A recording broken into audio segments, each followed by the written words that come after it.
Top of the morning from the newsroom of Regional Radio and DeWittDailyNews.com. I'm Seth Lawrence with this expanded 7 o'clock newscast brought to you by Baum Chevrolet Buick in Clinton, your Silverado headquarters, and we stream to also brought to you by Connexus, providing fiber internet to Clinton. Learn more at DeWittDailyNews.com. The city of Clinton has had an over decade-long agreement with DeWitt County to utilize the county's emergency management services. DeWitt County EMA coordinator Will Pavlik told the DeWitt County Public Safety Committee on Thursday that he will attend next week's Clinton City Council meeting to discuss that agreement.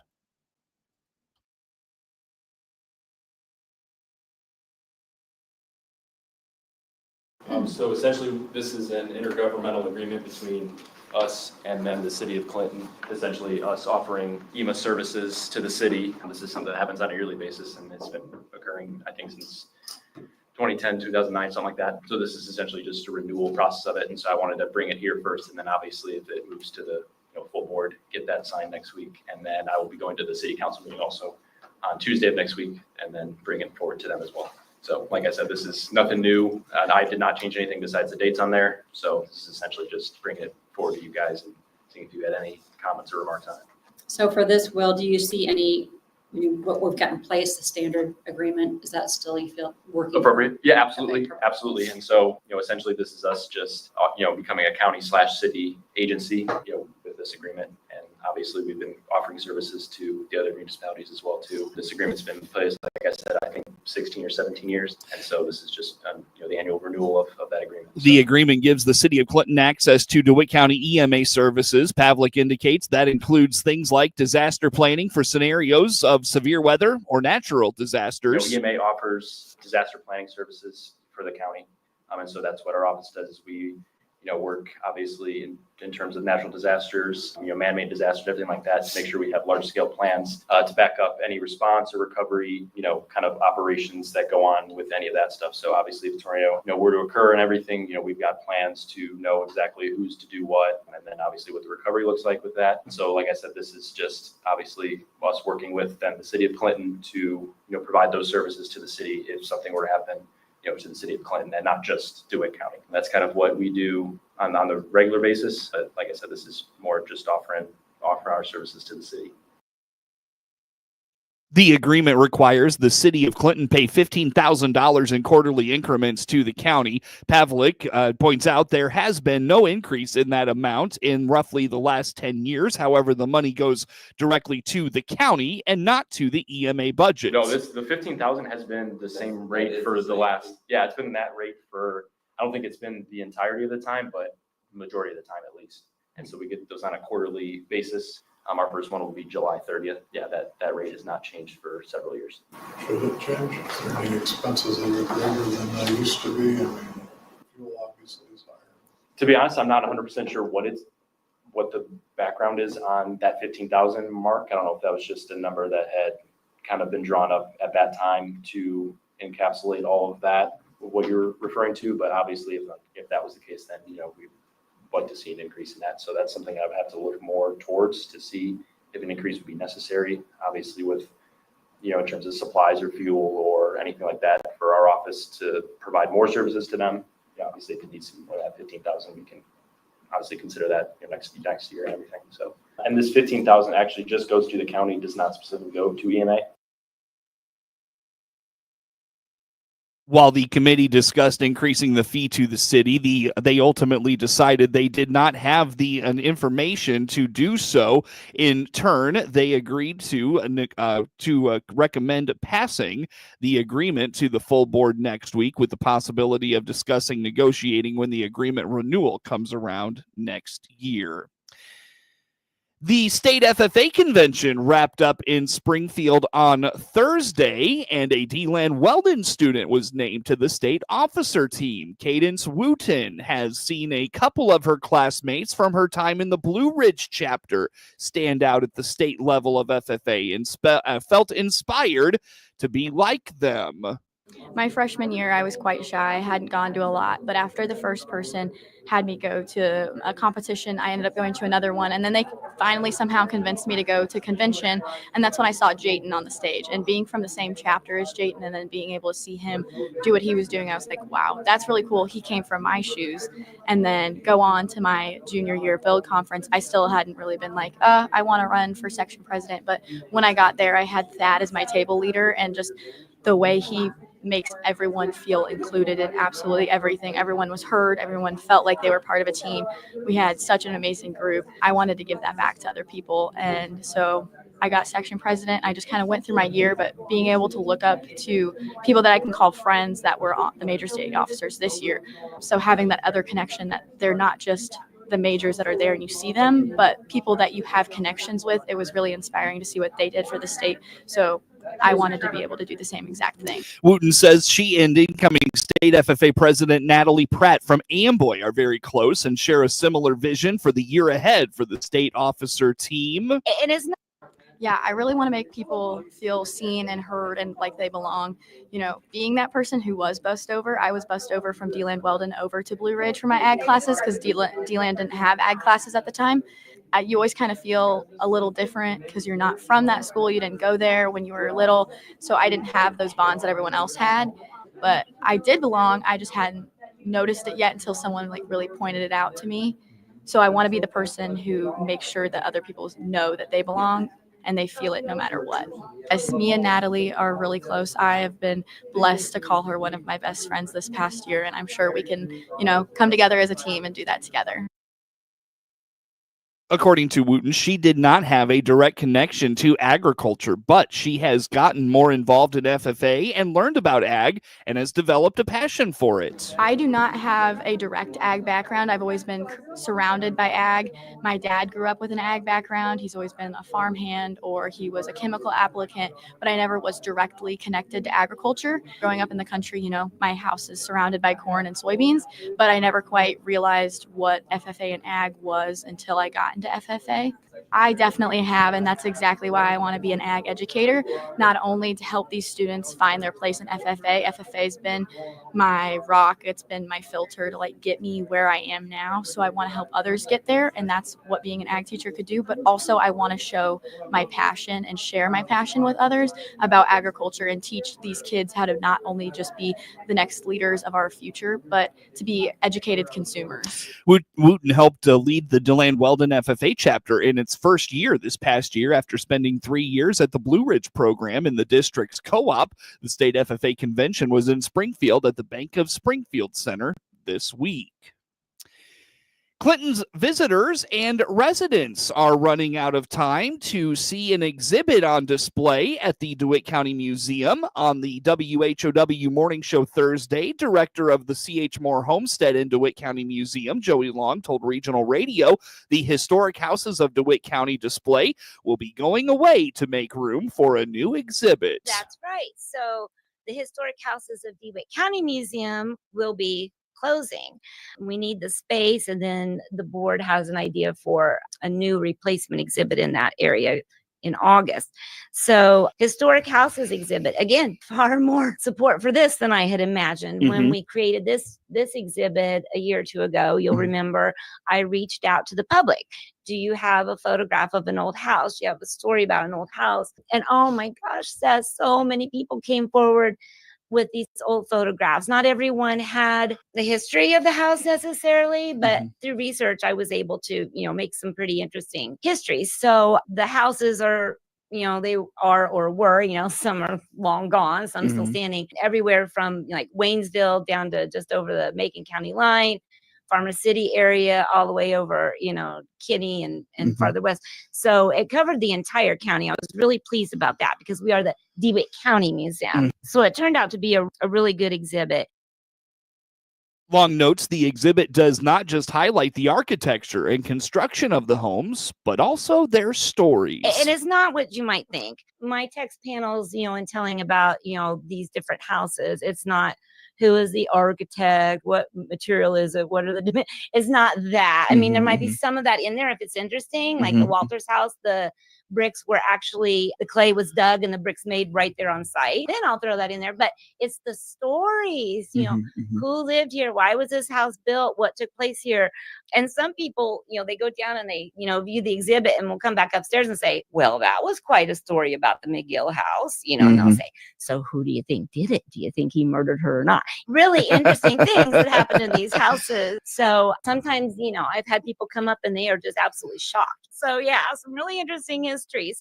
My hope is one day in my spare time, if I ever have it, as my own personal project, I would like to add to that. I enjoyed the research of these houses so much. And I would like to add to what I've done already and come out with a booklet with the history of the different houses, with the pictures of the houses. The exhibit will be closing Sunday, so Long encourages anyone interested in seeing it to come out to the museum this weekend. That exhibit will be closing on Sunday.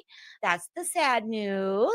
But the good news, if anyone is interested in coming out and seeing the exhibit before it goes down, I will be at the museum today through Sunday afternoon. If you're wanting to come by and take a look at that exhibit, I'll be there. And so, if someone would want to have a little more detail, obviously I can't write the entire story about the house, on a text panel, or, just wants to talk about it or whatever, you're welcome to come by and take a tour, and I'll be there and I can give a little additional information. The Historic Houses of DeWitt County exhibit opened in the spring of 2023 and stuck around at the museum for a bit longer than intended due to its big reception. It will be replaced by the much anticipated Picture Perfect exhibit starting in July.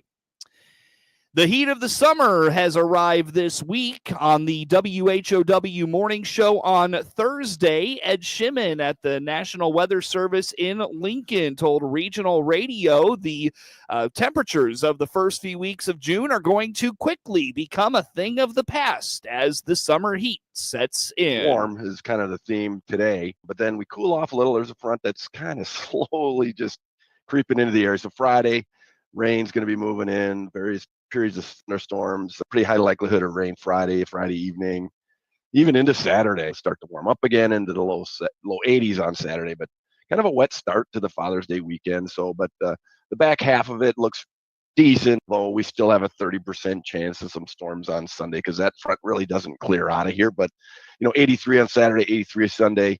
Enjoy the Sunday day because that's going to be your better shot at being outdoors and having some outdoor time. Saturday, Saturday won't be a washout. Friday afternoon, evening, those are the much more frequent rains. Saturday will be a little bit of more hit and miss with a 50% chance afternoon storms there. But it's summer. You look up, you see a cloud, it's probably on you at some point in the next hour or two. So as heat builds up to the west, the more mild air will remain over the Midwest, but Shimon reminds that is quickly going to change, and next week will be very warm. Yeah, man, we just left the spring button on. We've only had 3 days in June that have even hit 80 degrees. Yeah, we're well below normal temperature-wise. 3 degrees below normal through 11 days. I mean, that's a lot. 3 degrees when you're looking at the whole gamut of highs and lows. Basically have been on the cool side of the summer jet stream. Yeah, eventually it's creep and stay north, but we just had low pressure sitting over like the Great Lakes, and then that cold air just kind of settles into Illinois. Cooler air, not really cold, but still, it's been an enjoyable first 11 days of June for the most part in terms of the heat. But it's coming though. We're going to see heat next week, especially the last half of next week. According to Shimon, a very slow-moving system is going to create possibilities for rain most of the day Friday, then some pop-up rains on Saturday. Yeah, there's as I briefly mentioned, just a cold front, stationary front almost, because it's barely moving. It's just creeping south. It produced some severe weather in eastern Iowa yesterday. It's not going to be severe weather here, but it looks like by, already sunrise Friday morning, late Thursday, late tonight, we're going to see storms right over DeWitt County, in the Clinton area, and then that wave is going to move up. There's going to be like pulses of storms, and then it looks like early afternoon another wave, and then we've got low pressure, a little swirl of energy is coming out of Missouri, and when we see that swirl coming, they're going to have probably a line of storms at some point late Friday afternoon into Friday evening. The latest couple of models are now showing just south of Clinton area, but all bets are off there. But there's going to be like 2-3 waves of storms Friday, probably early morning, early afternoon, early evening. So get ready for that. And then that's not going to go away because that low is just kind of churning across Illinois, really super slow, of course. So that's why Saturday is just going to be kind of a pop-up, showery, stormy day here and there, not a washout. And then that finally drifts like towards Kentucky by Sunday morning. Hopefully, we have even more diminished chance there. At least that's what it's looking like. Stay with us in the days ahead. We'll have more with Shimon on the rest of June, some drought concerns that could build up this summer, and, of course, information on the summer solstice, which is right around the corner. News time is 22 minutes after 7 o'clock on this Friday. We'll continue on next on the morning show.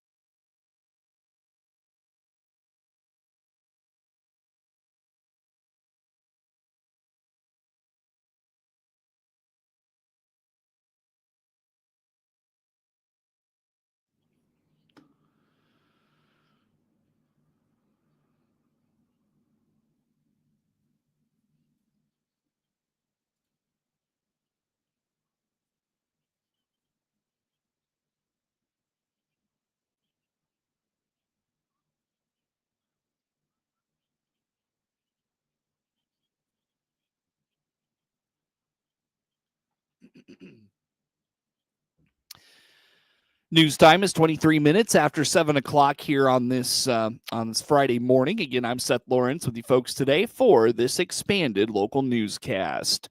A new Illinois FFA president has been elected. More from the RFD Radio Network's Jim Taylor at the Illinois FFA convention in Springfield. Natalie Pratt is from the Amboy FFA chapter in Lee County in northern Illinois. Your emotion and your reaction to this? Yeah, I think most people saw my thank you speech that I kind of biffed because you plan on the speeches, you plan on the impromptu, and you plan on the introduction. You do not plan to be elected state president and have to give a thank you speech right on the stage in front of all of our delegates. But I'm just filled with overwhelming gratitude and thankfulness for everybody that got me to this point and all of the members of Illinois FFA who believe in me. And I know ag in the classroom is pretty important for you. Walk us through that. Yeah, so my mom is the Lee County Ag in the Classroom coordinator. I've taught many Ag in the Classroom lessons over my years of high school, and Ag in the Classroom holds such a special place in my heart because of my mom and my involvement in those opportunities. So back-to-back years that the Amboy FFA chapter has state officers, Emma Dignas last year and Natalie Pratt this year. What's going on at the Amboy Ag program? What's going on is our advisor, Mr. Joe Heavner and Miss Lexi Hilliker, are the two most hardworking, dedicated people to FFA that I know. I also think it's interesting that the last FFA chapter to have back-to-back officers was the Ashton Franklin Center FFA chapter, and it was my mom and Emma Dingis's mom. We're the last school to have back-to-back chapters, but Joe Heavner and Lexi Hilliker are the two most hardworking FFA advisors that I know. I'm so blessed to have them as my advisors. I would not be here without them. Give me some of your first memories in FFA. Your most recent memory is today becoming Illinois FFA president, but some of the other memories being in this Amboy FFA chapter. My freshman year, Mr. Joe Heavner peer pressured 7 young freshmen to get into an FFA jacket and put on some heels and compete in the connector chapter meetings competition. We won section, district, state, and we went on to nationals. We lost first round. We did awful at our first presentation, but I'm pretty sure that he was planning all along to teach us about the opportunities you can get in the FFA jacket and the friendships and the lessons that we learned from that opportunity. And that's the first moment that I recognized how much power the FFA jacket can hold over the way you carry yourself and the relationships that you can create in it. Coben Tate from Illini West High School in West Central Illinois is the new Illinois FFA vice president. Jim Taylor on the RFD Radio Network. And the FFA convention wrapped up Thursday from the Bank of Springfield Center in Springfield. The Farm Progress Show is just a bit over 2 months away, and the permanent Decatur site is celebrating 20 years, says Matt Youngman, Senior National Events Director for Farm Progress. It's kind of amazing that we've gone through 20 years. You know, we're still working with a lot of the same folks that went through building that. We built it in a big hurry, and a lot of that keys back to the 50th anniversary in 2003, where we had a tremendous first day, and then had a little rain cell that just sat on top of us for the next 2 days and rained us out. A lot of our good partners, exhibiting companies, came to us and said, we just can't continue to make the kind of investment that we're making if you're going to hold this show in the middle of a cornfield that could get rained out. And so, while we are not weatherproof now, that Decatur site, and then later on we built the Boone site, it's made us obviously a whole lot more weather ready. And so that has sparked quite an evolution in the show. The exhibitors have stepped forward and made their exhibits a lot nicer to kind of complement the facility. And the profile of the show has increased. The international visitation has gotten a lot bigger now that we are on a fixed rotation with predictable dates and predictable locations. So it's certainly, had a lot of wonderful side benefits that we didn't necessarily expect when we signed that agreement in August or September of 2004, and then worked really hard for the next 11 months to get the facility opened up and ready for that 2005 show. The Farm Progress Show 2025 is August 26th through the 28th. Illinoisans beware. The Citizens Utility Board is reporting the highest utility rates could be coming this summer. According to the CUB, the Citizens Utility Board, Nicor Gas plans to increase prices by over $300 million, meaning prices could be more than double this summer. And the same goes for Ameren, as the utility giant continues its push for a $134 million gas hike.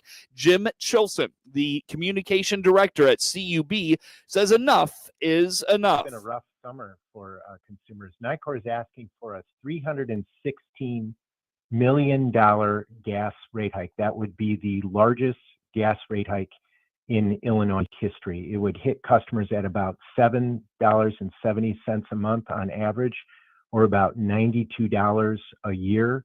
CUB, as you know, we fight rate hikes by Nicor and other utilities. CUB and other consumer advocates have gotten involved, have filed testimony.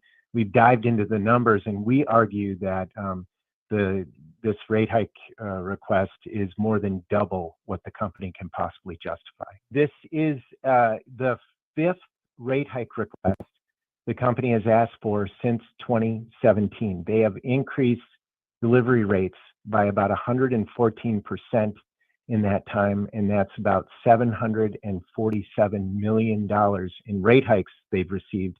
If they get this rate hike, this $316 million rate hike, customers will have been hit with more than $1 billion in higher charges since 2017. And according to CUB, Nicor has raised delivery rates by 114%, resulting in a total increase of over $747 million. Meanwhile, Ameren has increased gas rates by over $200 million, or more than 50%. Get news anytime from your computer or mobile device at DeWittDailyNews.com. News brought to you by Baum Chevrolet Buick.